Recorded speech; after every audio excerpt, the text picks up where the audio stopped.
Good morning, everyone. Good morning and buenos dias, and welcome to our McAllen Convention Center for this wonderful event, our 8th Annual International Women's Day Breakfast Symposium. I'm Xochitl Mora, Director of Communications for the City of McAllen. I will serve as MC for today's program. We are so excited, honored, and pleased to welcome all of you here for this event. It's so wonderful to see this room full of the female workforce of the City of McAllen who serve our community, serve our families, and make this city such a great place to live, to work, and to welcome visitors here. I would like to get started with recognizing all of our honored guests here with us today, starting with the Honorable Omar Quintanilla, Mayor Pro Tem for the City of McAllen.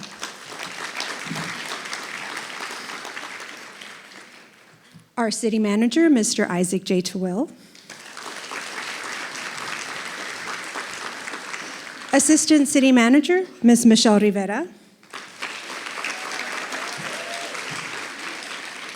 Assistant City Manager and Superintendent of Bridges, Mr. Juan Olaguibel.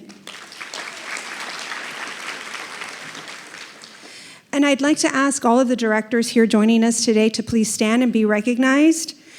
I'd especially like to thank all of our male directors, all of our male counterparts here who are here supporting our event and support us every day in the work that we do for the City of McAllen. And if I could ask for the Women's History Month Committee to please remain standing. This is a committee made up of your directors here that we work together to put this program together to benefit our workforce and to continue the leadership role that the City of McAllen has here in the Rio Grande Valley. I would also like to recognize our honored guest. You'll be hearing from her later this morning, Ms. Erica Prosper-Nirenberg. Thank you so much for coming all the way from San Antonio, Rio Grande Valley native. Her bio is on the table if you'd like, and we're just really excited to welcome her here.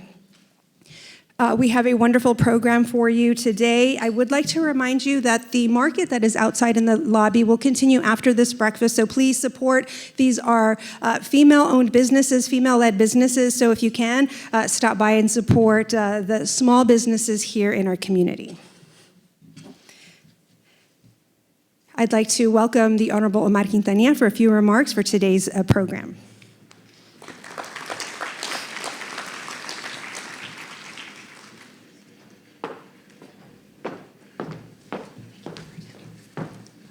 Good morning, everyone. I want to first thank Xochitl Mora for always leading our city and the public information office in such a great way. So let's give it up to Xochitl, first of all. I want to also, there's great leaders in this room, and I especially want to recognize Michelle Rivera for the wonderful job that she does in leading the departments throughout the city, but now especially with the planning department. You know, it's basically she has so many roles in addition to the planning department, and so let's give it up for Michelle for all that she does here. Fantastic job. So it's an honor to join you today as we celebrate International Women's Day and recognize the incredible women who helped shape the City of McAllen. This morning's symposium is a moment to reflect on the strength, the dedication, and the leadership that each of you bring to our organization and our community. At the City of McAllen, we take pride in being a leader among Rio Grande Valley municipalities. That leadership is made possible because of the women who work tirelessly in every department, every division, and every role, from public safety to public works, from administration to innovation. Your contributions are not just valued, they are essential to our city's success. Today's theme, Fierce Mind, Brave Spirit, speaks to the resilience and determination that defines all of you. It reminds us that progress is made not just by those who follow a path, but by those who create new ones. That is why I'm especially excited to welcome our distinguished guest speaker, Erica Prosper-Nirenberg, a trailblazer, a leader, and a Rio Grande Valley native who has demonstrated the power of ambition and purpose. As we celebrate Women's History Month, let this event serve as an inspiration. I encourage each of you to think beyond your current position, to persist, to lead, and to create new opportunities for yourself and those who will follow in your footsteps. McAllen is a city of progress because of you, and our future is brighter because of your dedication and vision. On behalf of the Mayor, City Commission, and City Manager, thank you for your service, your leadership, and your unwavering commitment to making McAllen a great place to live, work, and thrive. Enjoy the symposium, and thank you for allowing me to be a part of your special day. Thank you very much.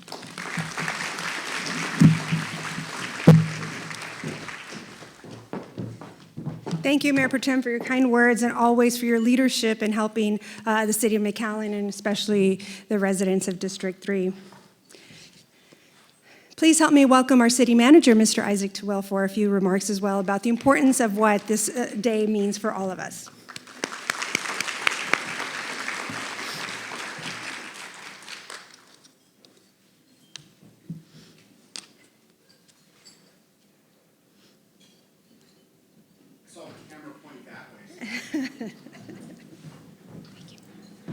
You know, I can tell that women put this event together because as I look out, I don't see the back of anybody's head. Good job. Well, good morning, everybody. How are y'all? Do you need more coffee? Michelle, more coffee? Okay, Diet Coke for Michelle. Oh, Pepsi. I'm sorry. Well, okay, all jokes aside, it is truly an honor to stand here in front of such an inspiring group of people, and I really mean that. Your boundless contributions to our city are noticed. Today, we come together not only to acknowledge the achievements of you women, but to renew our commitment to creating a future of equity, opportunity, and empowerment. Look around. Look around the room. You are surrounded by trailblazers, by leaders, nurturers, innovators, dreamers. You are surrounded by women who have shattered barriers, dared to challenge the status quo, and paved a way for those who follow, including my daughter. Your presence here today is a testament to the strength of the leadership of the City of McAllen.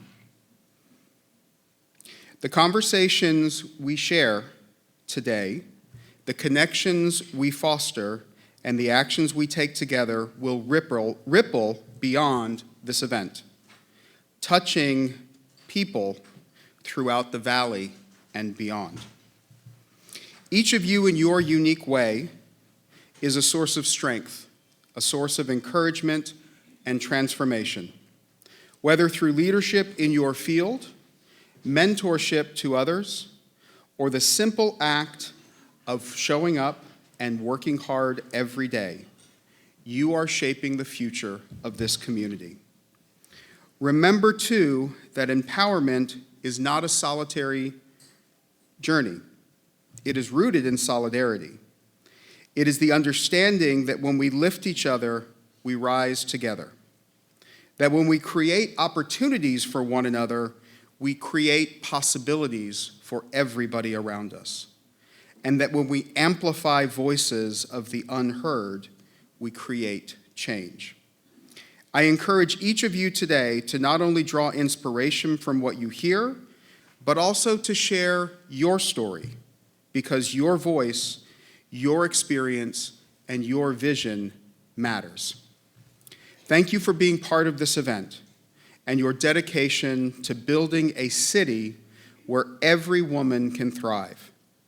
I hope you leave here today inspired and ready to act, because the future is yours to shape. Thank you very much.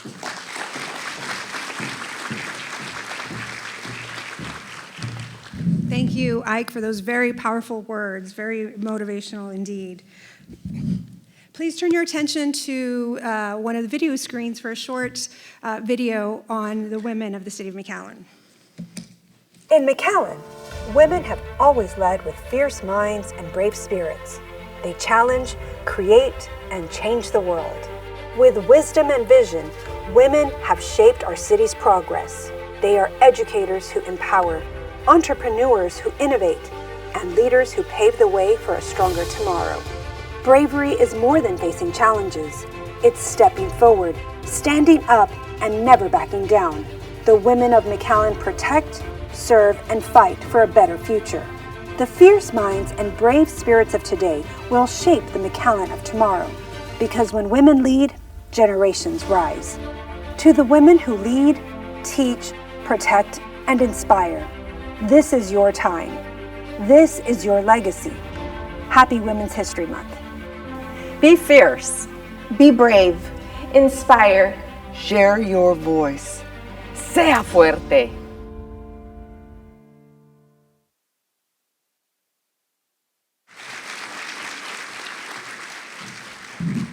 Please help me welcome our Assistant City Manager, Ms. Michelle Rivera, for an introduction of our keynote speaker for today's event.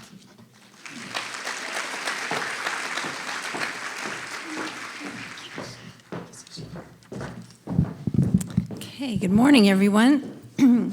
I get to have the great honor of introducing the First Lady of San Antonio. I have heard her speak before, and I know you're in for a treat this morning. Erica Prosper Nienberg, First Lady of San Antonio. Erica joined HEB in 2008, and in her role, leads a team charged with helping guide the development of HEB's strategic vision and operational efforts by providing customer insights to change the business, gain share growth, and establish a definitive preference for the company. Much of Erica's passion revolves around efforts to help improve the quality of life among underserved populations.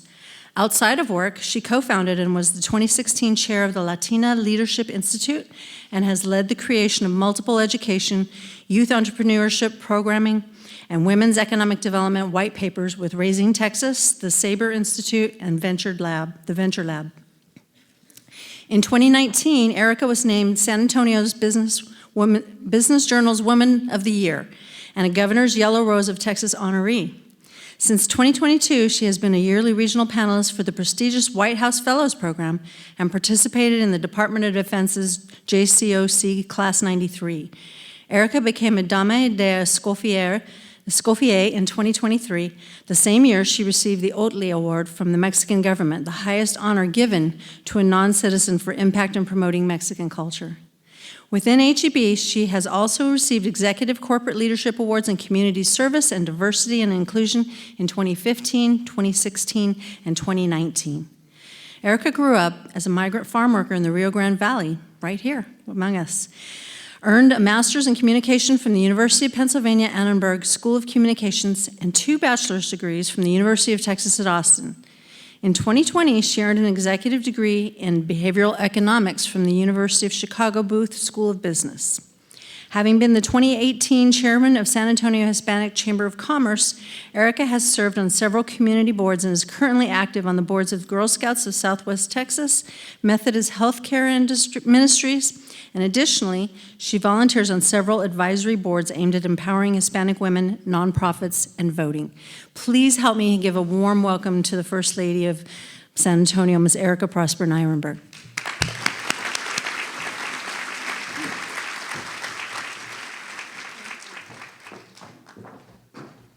I come with my own tea. I am chaparra, this will go down. First of all, thank you for inviting me.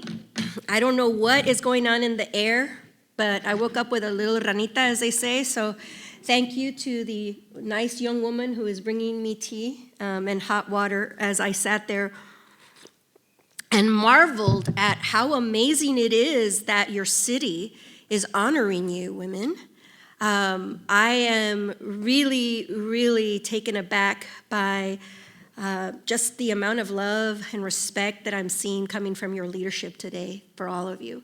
And I really want to give a round of applause for that.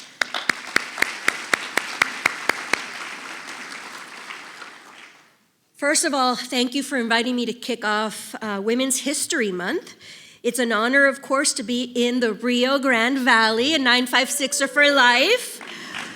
And as celebrating International Women's Day and the kickoff of this month is very special to me. I'm very, very appreciative.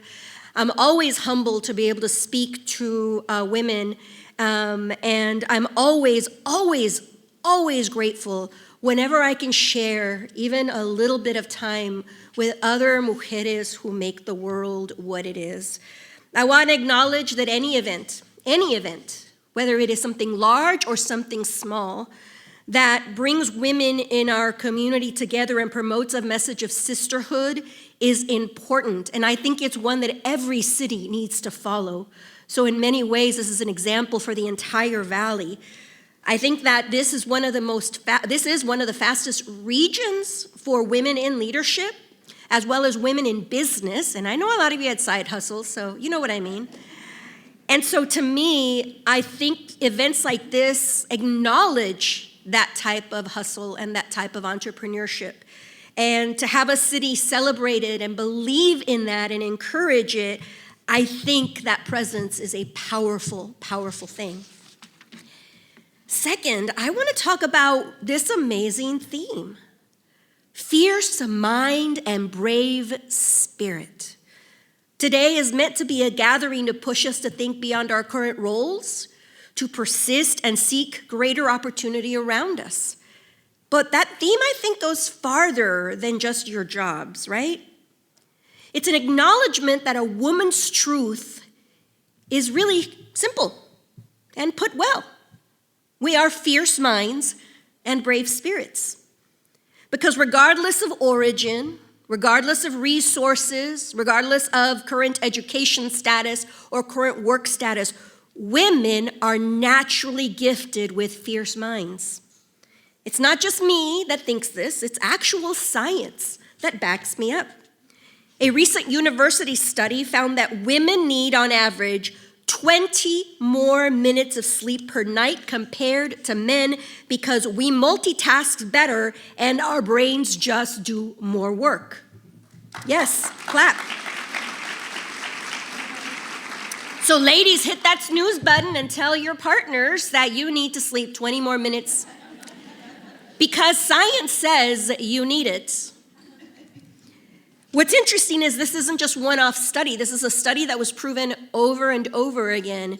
Women's brains actually work harder, especially in the areas that control empathy, intuition, collaboration, and self-control. So when they talk about women's intuition, it is real. It is real because your brain is actually working harder to make it real. And that, I think, is an indicator of that fierce mind we are here celebrating. Now on to our brave spirit.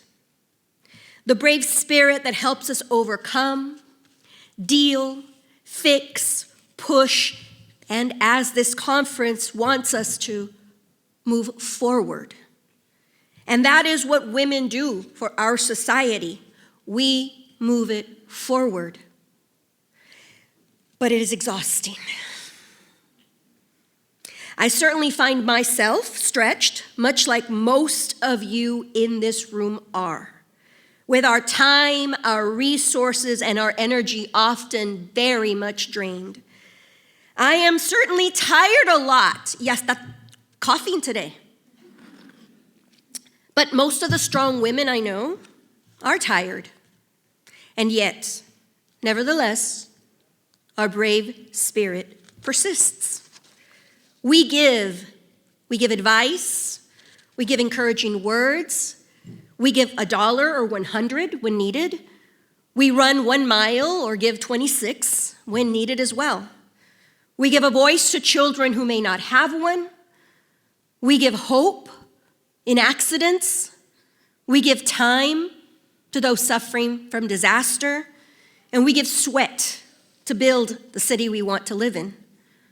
These acts are a result of the fact that women today are expected to play all positions on a team: mother, coach, activist, teacher, pet groomer sometimes. The list goes on, and we're expected to do it all today, right now. We're expected to deliver it every day. The world actually needs us to deliver it every day because it does not know how to function otherwise. I'm going to repeat this because I think this is a very important thing, and if you take anything away from today, this is what I want you to remember. The world needs women to be brave because it does not know how to function otherwise. Hasta en español, el mundo necesita que las mujeres ténganos el ánimo y séanos valiente porque no sabe cómo funcionar sin nosotros.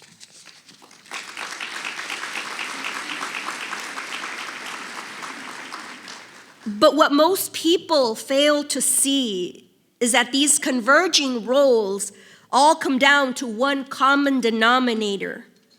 A word that has been used here today by your leaders, and a word that is not used often enough when we're referring to women. We are those very leaders ourselves.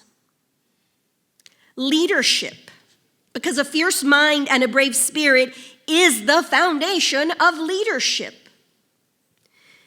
Because a woman, as defined by society, but as we redefine ourselves and evolve the definition of ourselves, we find that one constant that we need is to wake up to the fact that society needs us to lead, and that we naturally have that ability to do it. I didn't talk about the fact that you need 20 more minutes of sleep just so you could get 20 more minutes of sleep. I wanted to explain to you how you are already naturally gifted with the ability to lead. All those things I spoke of, intuition, collaboration, multitasking, those are core areas of leadership. Women, we just don't use that word to define ourselves as much. The mother who manages to figure out how to feed her family for $25 a week, she'd be considered a CFO in corporations. The woman who manages to work 3 jobs and still keep her family safe and together, she'd be a group vice president. The woman who works full-time, mediates multiple requests, pays bills, entertains, volunteers, advocates, mentors, and somehow manages to stay mentally fit? What would she be considered, guys? A CEO, a president even. The truth is, out there, they need us to be multiple things. And that is a true power of our womanhood. But it's a power that often goes unclaimed. This merging of our fierce minds and brave spirits has catapulted us into leadership positions that we don't even give ourselves credit for. We don't even understand when we do it that it is leadership. That's one challenge for today for all of you. When you go and you do something that is not necessarily normal or that is a solution that is out of the box, that is a leadership. And you should acknowledge it not just for yourselves, but for your sisters next to you that are working in the trenches with you. It is time that we started to do that. It is time that we started to acknowledge our leadership credentials on a daily basis. And it's time that we reposition all those things that we think are mundane parts of our life into those things that are going to give us more skills, more opportunities, and more money. Yes, you can clap to that. Clap. Because I think it's time that we reposition exhausting interventions with our kids and spouses as leadership too. And it's time that we reposition our ability to juggle multiple responsibilities at work and at home as leadership too. And I know it's not going to happen overnight. It's okay. I don't expect all of you to leave here But I do want you to understand that it is an option for you that has been dormant for too long. My personal journey itself actually relied on many small incremental changes to how I positioned my various roles in life. And those small changes usually relied on books. Shout out to the library, ladies, where are they? That is why I'm a very huge believer that literacy among our children, especially our girls, who do not see role models as abundantly as they could, that's why I'm a big believer that literacy in our kids is important. And in the RGV, where it can be hard to access that world without at least a 2 to 3 hour road trip, truth of the matter is that books matter even more. I get asked a lot about how I managed to get out of the fields and how my family supported my education, but my mother never got past elementary school. She had to work to support her family and eventually to support myself and my 3 sisters. So she relied on me to navigate the world for myself. And my school library and even my city library in Weslaco, don't hit me, but Weslaco, it actually became where my fierce mind and my brave spirit were forged. One book at a time. But there is one book specifically that I remember sparked it all for me, and that was A Wrinkle in Time. I was 12 years old. I was in 7th grade, and my family was not that different from many others that were living in poverty. There's so much financial stress every day around me. There was no time for extra activities if they were not related to work. In fact, I love my tias so much because they used to take turns driving me to things sometimes on Saturday mornings or picking me up late. But the truth is, I also saw a lot of things that I'm sure many people here have witnessed. There was a lot of violence in my family. I grew up in the 80s, so there wasn't an unchecked discussion around domestic violence and what it could be. There were also drugs, though I never saw it, but we all knew which tito was a little marijuana on the side.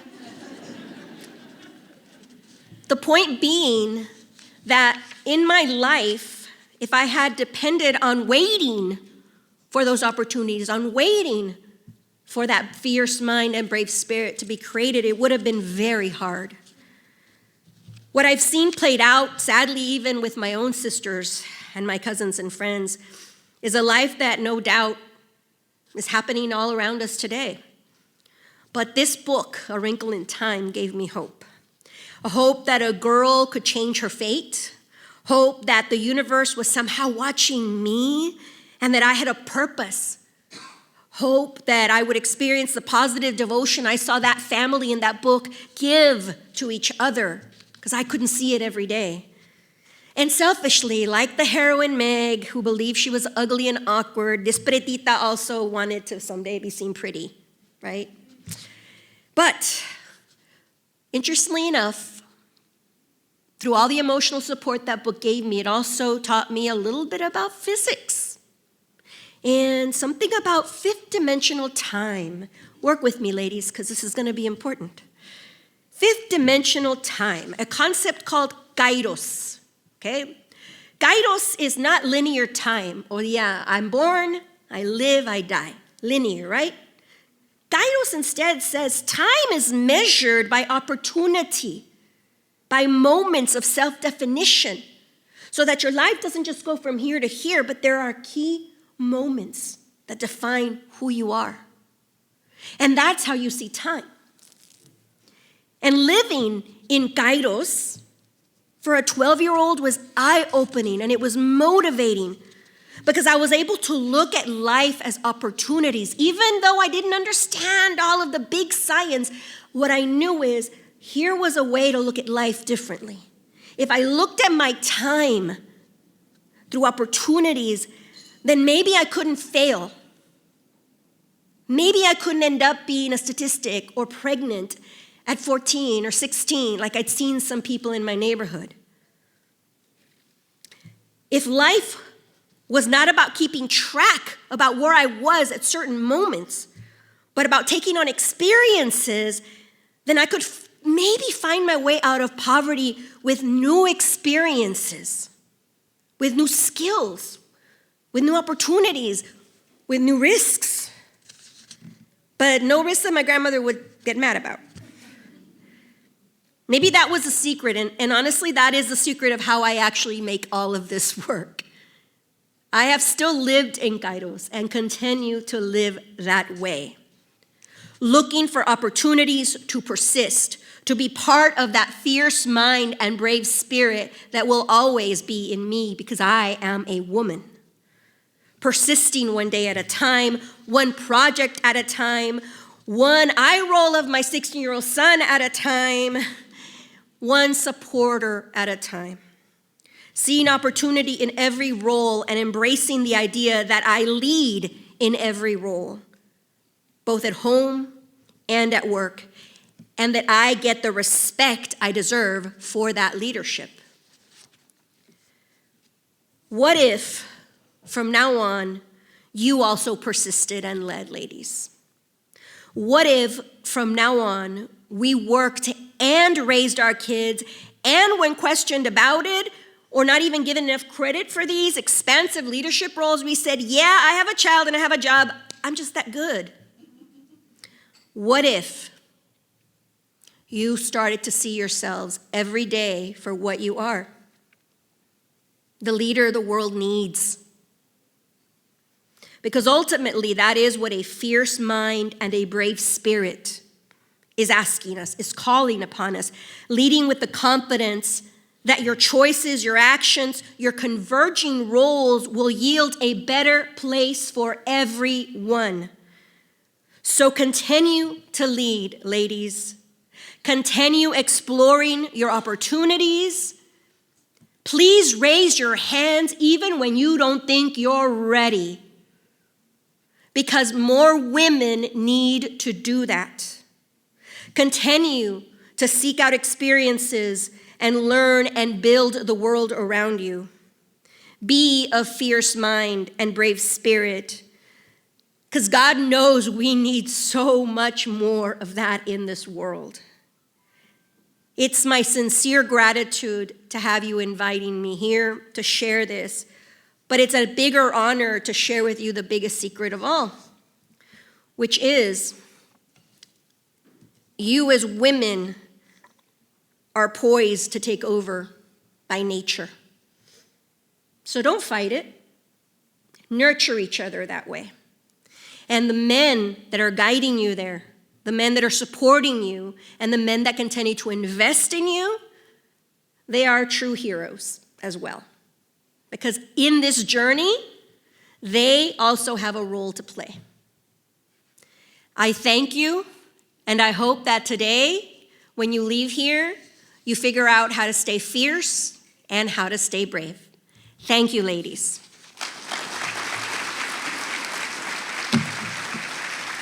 I know there's a Q&A session that is coming.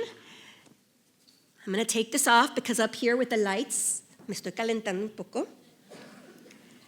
I will call on you. All you have to do is raise your hand. I don't know if there's a mic to give you to ask your questions. I'm cieguita, now you see. I can see you now. There is a mic roaming around if you have any questions. Ladies, please, feel free. Ask a question. I'm not shy about anything. Allá atrás. Yes, ma'am. Go ahead and get up and tell me your name and your first name. Alejandra. What's your question?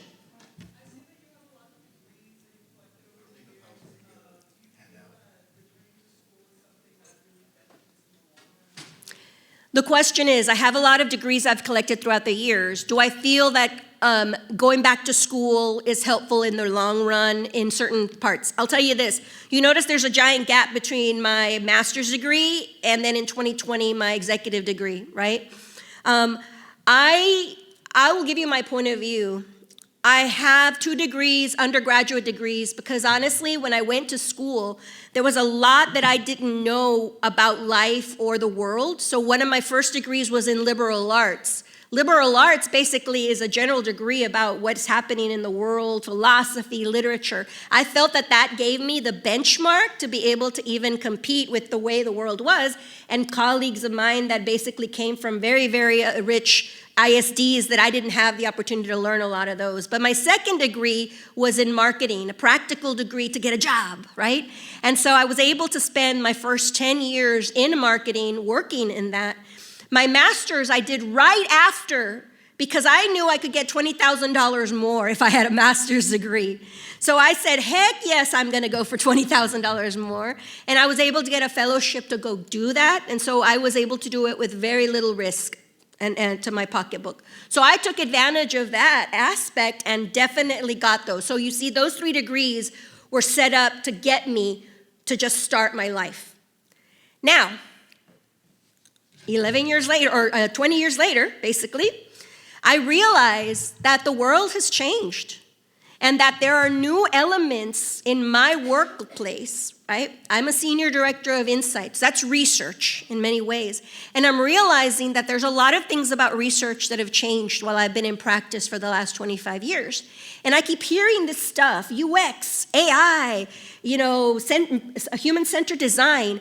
And so what I wanted to do was I wanted to go back and get a degree that made me understand all of it without having to specialize in it. And behavioral economics does that. It taught me how to look at behavior through an economic lens and how to understand how the market works at the same time. So all this sounds real fancy, but the truth of the matter is that each degree had a purpose. I didn't go back to school just because I wanted to learn. I went because I knew that if I didn't learn what was new and changing, I could very easily be left behind instead of continuing to lead my company forward. So my advice to you would be, go back to school only for a degree that you know is going to guarantee you either more of income or opportunity or a job change. But if that does not happen, certify yourself in things. Don't go and get an expensive degree. Get certifications. I spent $300 on something called Coursera, Cousera. With $300 a year, I get access to a bunch of free classes where I don't necessarily have to go back to school. I just go for 4 hours, take a lot of classes, and learn something as well. So that's my advice. Is that helpful? Thank you. Next question. Be brave, ladies, brave spirit. Please don't tell me I just spent 15, 20 minutes talking to you. Come on, brave spirit, ladies. At least my library ladies, I want one of you to ask a question. Don't be shy, ladies. All right, yes, ma'am. How important is it for you to continue in your professional life to bring Westlaco into your world, to bring your Chicana, Mexican-American heritage into what you do? The question is, how important is it as I move through my world to bring in my roots, my Westlaco, my Chicana, and it's very important. I'll tell you this much. When I present myself, I normally say, I am a Latina executive from HEB and a farm worker. Because to me, that part of my identity has shaped me, is who I am, and has become one of the most important and foundational parts. I spent a lot of my 20s running away from who I was, thinking that I had to pursue a very different personality. And it wasn't until I, honest to goodness, got married in my late 20s that my husband one day said very nicely, he's like, one of the things I love about you is you never shy away from talking about your family to anybody. And I realized I had never stopped talking about where I came from. I had never stopped talking about my family. But I had professionally somehow thought that that was going to bring me down. And so since then, I've always talked about where I'm from. I've always been very proud of the fact that I'm from the Rio Grande Valley. And whenever I am somewhere, I will be like, 956, anybody? Right? Because I think that it's important for you never to forget where you come from. Who makes you and who you are actually very important elements. I'm okay talking to you about these things. I'm okay talking right now about how I grew up and some of the things I saw in my family, because if I wasn't okay, then there would be an element of me that I'd always be hiding and an element that always would be shamed. And I think when women stop being shamed about who they are or their experiences, believe it or not, that's freedom. It opens up so much. And it also starts to make you stop being apologetic about the things you want and the things that you deserve. That is really one of the biggest boons and opportunities that I found from finally just merging and being okay. But I think it's also important because there's not many Latinas. All of you here, many of you here, I should say, are Latinas. That's not the way the world is outside of the Valley. What an amazing thing to have an opportunity that many of you are directors or leaders in your own. But let me tell you, you leave the Valley and the rooms don't look like this when it comes to leadership.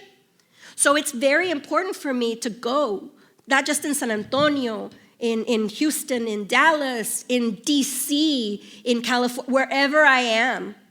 Whether I'm speaking to kings and queens, which I have, which is cool, to a president, which I did.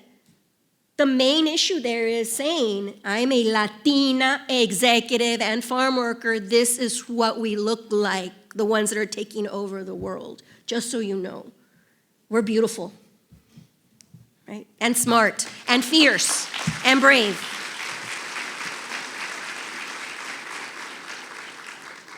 Any other questions? Yes, ma'am. Thank you. What is your name? Sarai. Sarai, you win the Fierce Mind Brave Award after Alejandra over there. You mentioned that A Wrinkle in Time was a catalyst for reading. Yeah. Do you have any recommendations to us now? Now, yes. For me, one of the, seriously, no sé qué está pasando. It's probably that I'm drinking hot tea. A very important, there are 3 books right now that I always tell everybody who joins my team, I make them read. So I'll recommend them to you. The first is called Crucial Conversations. So there is also a training series. You can train on this, but you can also go to a used bookstore and find the 6 CD set. We were laughing how nobody uses CDs. If you can, buy a CD player for this, it's worth it, but Crucial Conversations is a very important book because it teaches you how to have high-stakes conversations in the most productive way possible. And the truth of the matter is that this is going to help you not just at your job, but even in your home. It's going to help you navigate those conversations when your kids become teenagers and you're not sure what or how to talk to them, or your sobrinas or sobrinos or grandchildren. It's also an important element because to me, I don't think women are ever taught to have crucial conversations. We're taught to basically have conversations that bridge. We're the ones that bring people together and we moderate conversations, but we don't actually necessarily have those crucial conversations. Everything from bad news to potentially discussing someone not doing their job as good as they should, or even asking for more money. So to me, the reason I ask anybody in my team to please read this is because we are the voice of our customer, and we have to go into those executive suites and say, hey, guess what? They hate this product. I know you love it, but they hate this product. We're not gonna do this, right? You shouldn't do this. Or, hey, we're really, really not good at this. We're gonna have to change our strategy. And so I think that for them, it's important how to have those conversations with such high-level executives. But to me, in everyday life, that particular book is a godsend. And I tell you this because I was listening to the CD version. My sobrino was in the back, and he was having a real hard time. He had just gone to a fight with my sister, his mother. He was like, I want to leave home. And I was like, what's happening? I'm just visiting, but okay, get in my car. And I'm listening to the CD as we're driving around, and I could hear him listening. And in a moment when he talked about how do you talk to someone who has a repeated behavior that you want to talk about, he said, okay, tia, like I'm ready to call my mom. And I'm quiet, and he's calling, and I'm listening to him literally use what he had just heard the person say, the approach. Whether he knew it or not, I don't know. But he learned it, and that is an aha moment for me of how important this book is beyond. The second book I recommend everyone to read, it's called Lincoln on Leadership, but the original version, There are two. I'm from the Valley. You know we can't say share and chair. I'm sorry. That always happens to me all the time. My ch always comes out fun. But the reason I think that book is great, and the first edition, I think they now have multiple editions, but the first edition, written in the 90s, excuse me, the reason that I thought it was great was because it talks to you about how Lincoln thought of leadership in a very different way than leaders during his time, but how that has actually now become a standard of good leadership. How many of you as leaders, directors, will walk around to check in on your team, right? You'll take time, you'll take 15, 20 minutes to just walk around and check in on your teams. Lincoln used to do that. He used to wander and check in on his cabinet members, not just call them into the Oval Office. There are a lot of these things in there that future leadership, it's called centered leadership. That's the new way. That's the direction leadership is going. Look it up, guys. Centered leadership. And centered leadership talks about how empathy and people are at the center. And yes, women are more naturally gifted, again, at this. But the reason I think that book is great is because it gives you the setup of some of the main aspects of leadership. And it's just a really short book, too, so people can read it and learn and move on. But it's one of those that I think is under the radar. It was not a big selling book. It wasn't on the Times best-selling. It was this little thing that came out. I found it in a used bookstore, and when I read it, I went, what in the world? Why is this hidden? And then the third book that I, just because it's me, I love reading George Washington Gomez. Any of you ever read this book? It's about someone here in the Valley. It's an old book, probably written in the 70s and 80s. It's about a young man born and raised in the Valley, and his parents believed in America so much, they named him George Washington, but no one could say Washington, so they called him Walindo. Wallington, and so finally it ended up being Walindo. The reason I also always recommend that book is because if you're from the Valley, there are so many aspects to that book that you'll understand, that you'll love. Americo Paredes wrote it. He is one of the most underrated, amazing Latino authors of the 20th century. And so it's a fantastic book just for Chicanos, Chicanas to just kind of read and feel proud, but also understand a lot of the dynamics. There's tons of others, but those three I ask anyone who comes onto my team. And the other reason I ask the third one, if they come, and it's optional, they don't have to read these books, is I'm like, if you want to understand me a little more, you probably should read about where I come from. And that's the book I always tell them to read. I got to tell you, most of them don't because it's really thick. But they read the Crip Notes, and that's fine. Any other question? Yes, ma'am. You have such amazing stories and great success. What was your biggest obstacle?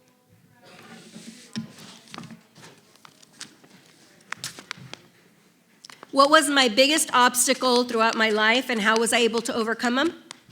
Well, I think the first one was obviously that I did come from a family that had little to no education.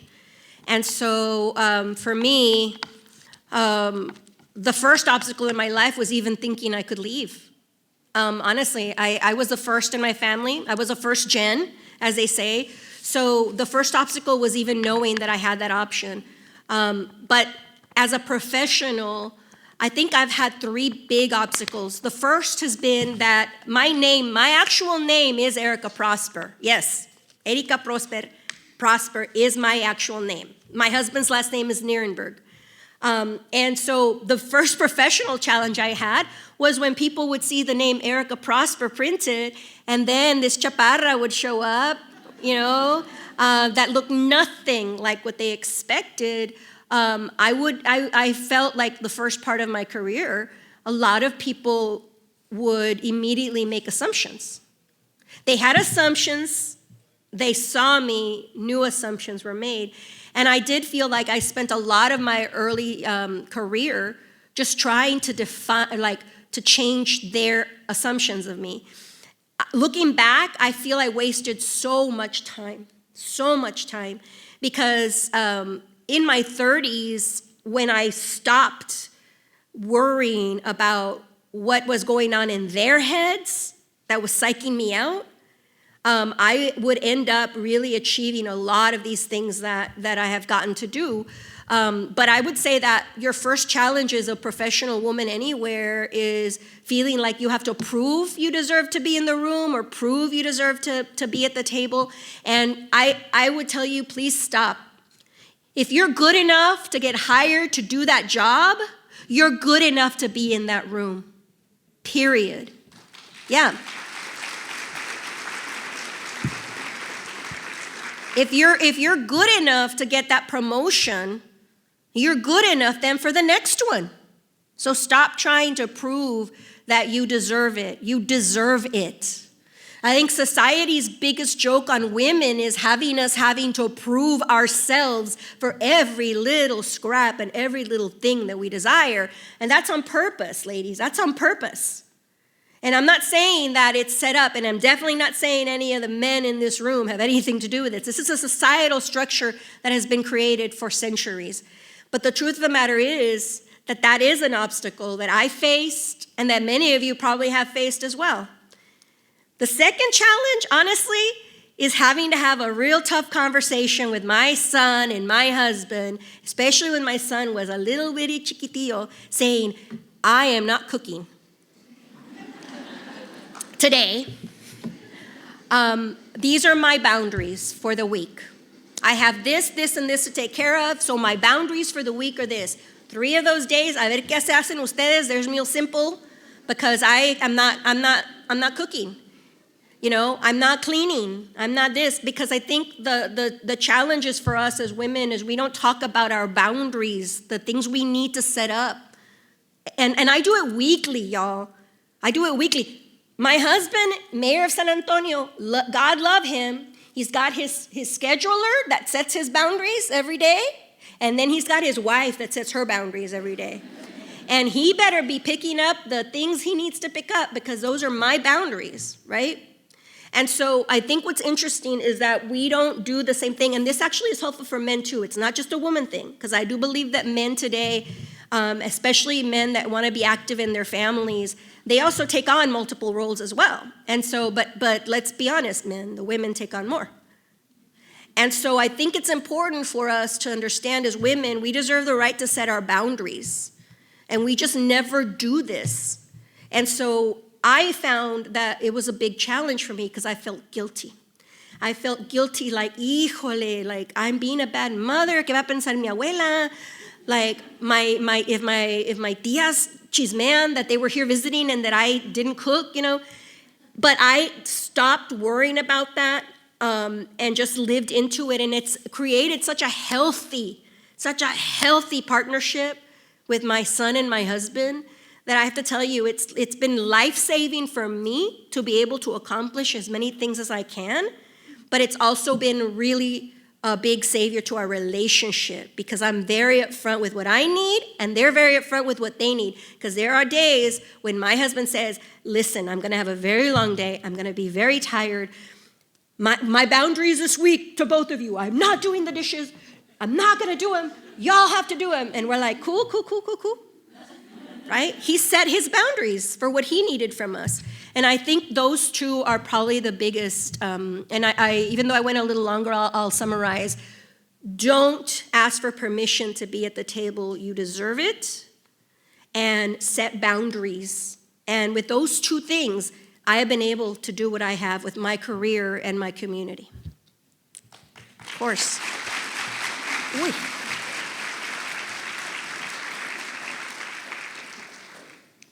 Okay, we probably have time for like one more question. One more question.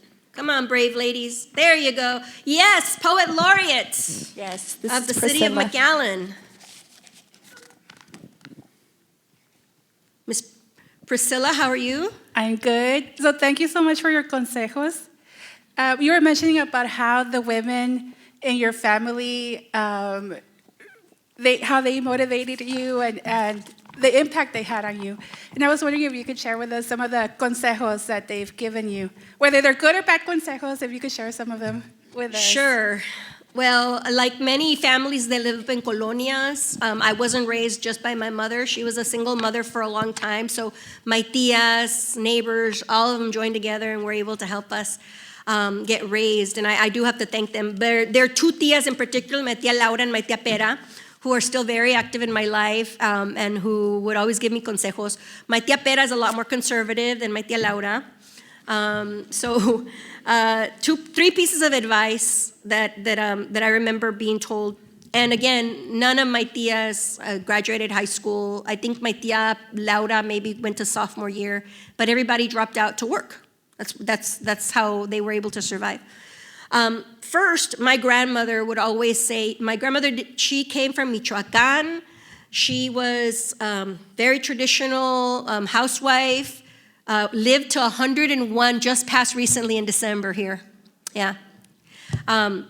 She would tell me all the time, no importa que estudie, no importa que estudie. That was it. That's all she could really muster and tell me. But it was drilled in my head from a very early age, no importa que estudie. And even today, when I'm faced with a challenge, how in the hell should we as HEB enter North Texas and Dallas? Okay, Erica, go tell us how, right? No importa que estudie is still in my head. And so I think that if you have people in your life, if you have young people in your life, and you really don't know how else to help them, or you have a role to play in their lives, you can say it much more eloquently or with much more depth than my grandmother did, but no importa que estudie is probably one of the most powerful things you can tell that child.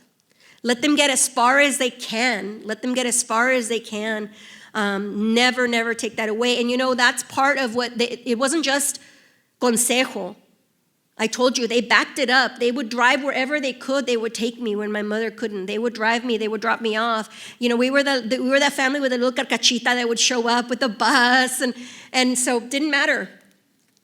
Because to them, it was part of estudie somehow. And they were honoring my grandmother. But that's probably the first wonderful, most beautiful piece of advice that I could receive from the women in my life. The second advice, to be very blunt, was don't get pregnant. No, I know. But that was the second piece of advice. It was actually said much better. My grandmother said, una señorita es como un vaso de agua. Cuando la tocan, se notan las manchas. Right? It's very dramatic. And then my tia La would be like, no te vayas a embarazar, cabrón, right? She would be like, that's what that means. That's what that means, right? So I think, but to be fair, it was very pointed, but it was very effective because they had given me the advice that if I wanted to have a life that looked like what I was seeing around me, then I should, by all means, go out and practice, unsafe relations.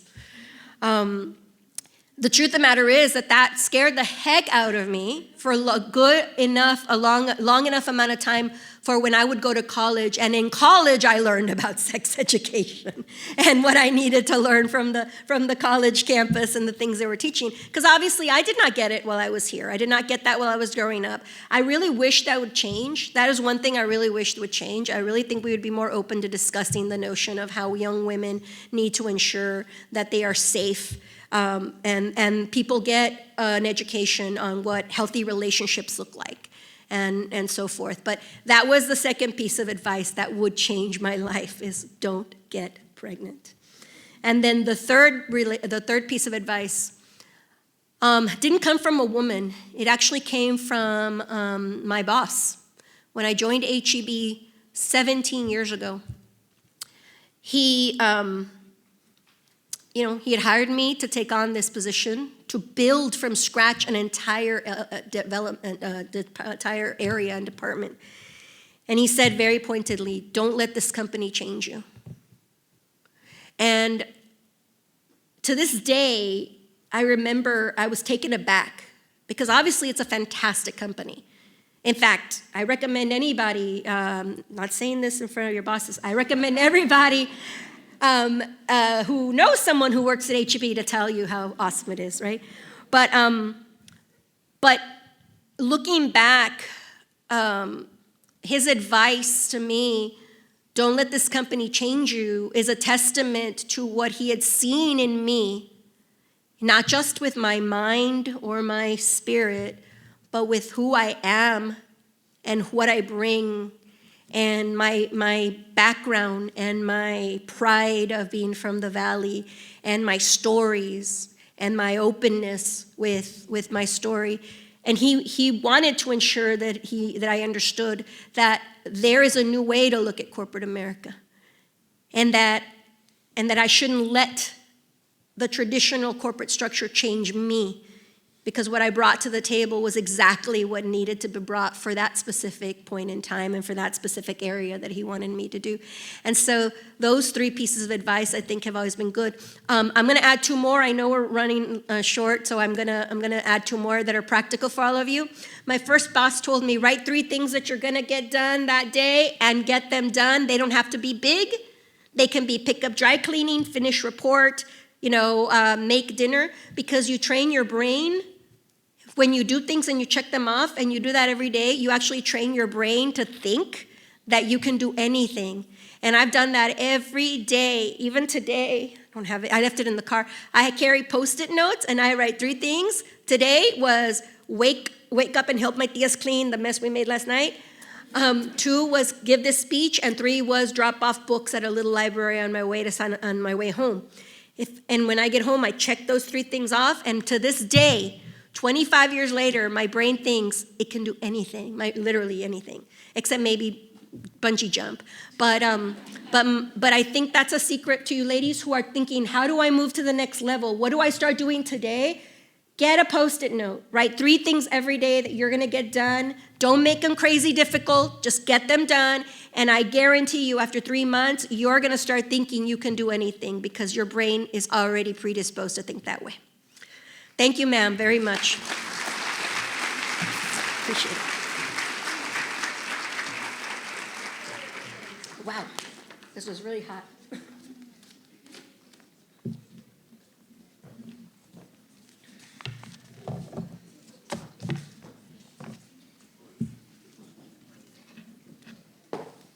Thank you. That's very lovely. Thank you.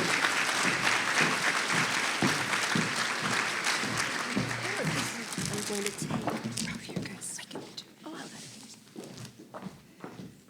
it. Thank you, Erica. Please, let's give her another round of applause for that amazing, inspiring